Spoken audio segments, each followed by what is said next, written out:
Good afternoon mga kakumpuni. Meron tayong tanggap iPhone XR. Ito po. Yan po. Ito po. Ayan, basag po yung likod. Basag po yung LCD pati yung likod. Ayan po. Taga saan po kayo? Caloocan. Ayun, taga Caloocan pa po sila. Ni-refer lang din po sa atin na nagpagawa before. Ayan po. Gawin na po natin to ngayon. Let's go. Kaya madaling. Pre, may alam ka bang pagawa ng cellphone? Oo, pre, sa Shino Marian's Repair Shop sa gagalangin tundo. Magaling dun. May mga gusto ka bang ipagawa? Cellphone mo na luma o kaya sira?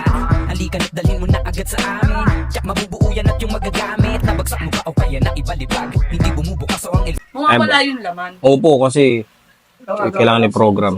Hindi na rin kasi mabuprogram. Kuya, di ba lahat? Pati picture, wala ka. Oo. Pati sir, yung okay, sige. Ayun po, nagawa na natin yung LCD tsaka yung likod. Ayan, bibigay na natin to kala ma'am. Ni-restore kasi natin kaya na ganito, nag-unavailable lang kasi siya kusang nagpipin.